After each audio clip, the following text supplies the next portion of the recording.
Hi guys, Arachno Dan here, and today we're going to be having a look at the Cyriopagopus Lividum, also known as the Cobalt Blue tarantula. This is the current enclosure I use to house my Cobalt Blue tarantula. It is a clear storage bin with a secure top. I've modified it by drilling some holes around the edges and one hole in the top. You don't want to have too many holes in the top on these moisture dependent species as the water will evaporate quickly. I will now try and get the spider out with as less stress as possible for the animal.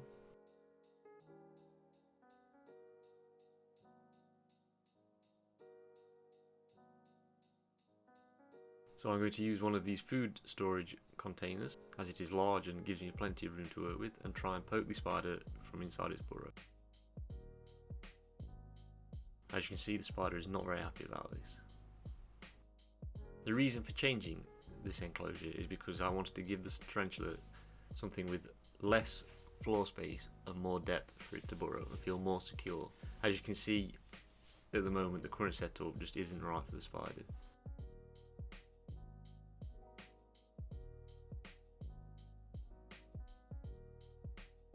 Now, because this is an old world tarantula, the bite from one of these is considered medically significant towards humans. This is why I am using every precaution and taking my time to make sure the housing goes smoothly and without incident. Now, because the venom is medically significant, a bite from this would be very unpleasant and I would not wish to experience it.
This is the new enclosure I'm using for the Cyriopagopus Lividum.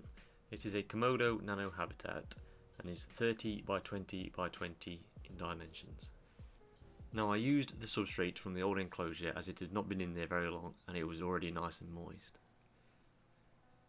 Because of the species, it requires moisture in the lower levels of the enclosure.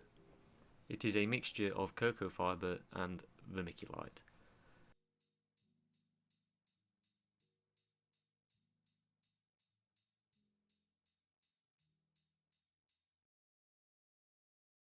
I then add a top layer of dry cocoa fibre to try and encourage the spider to bury down to the moister levels at the bottom. And as always, I provide a water dish and a hide for the tarantula.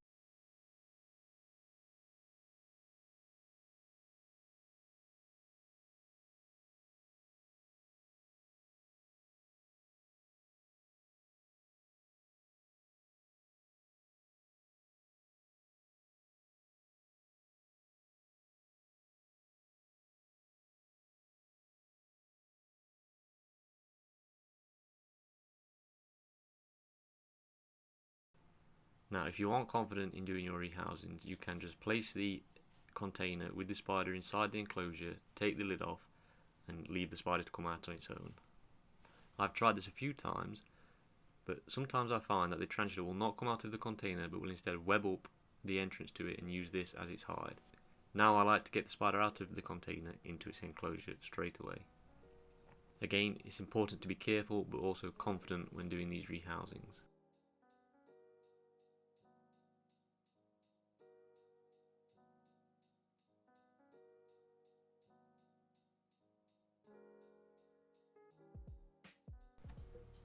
If at any time you feel like something is about to go wrong or you're not happy with the positioning of the spider, it is okay to take a step back and regain your composure before trying again.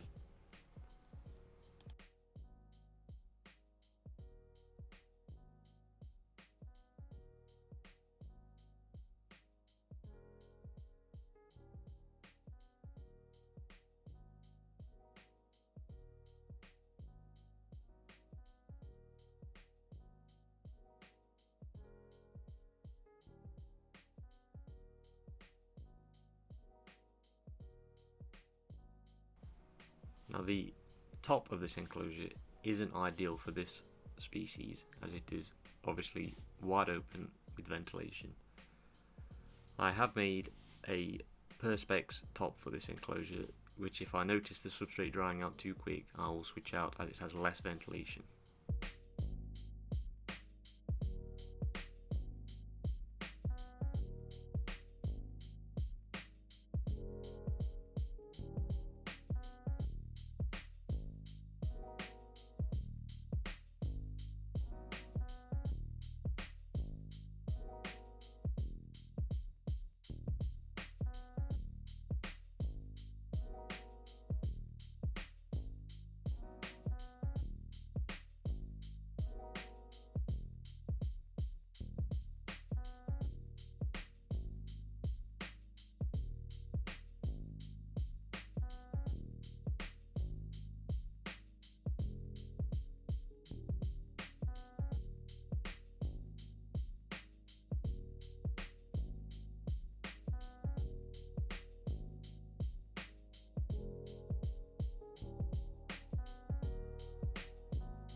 This wasn't the smoothest of rehousings, but we managed to get the tarantula into its enclosure without it escaping.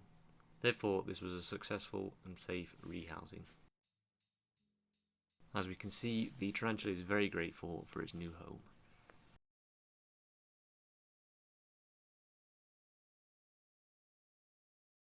I hope you enjoyed the video, and if you did, please don't forget to like and subscribe, and also leave any comments with feedback down below. Thank you, goodbye.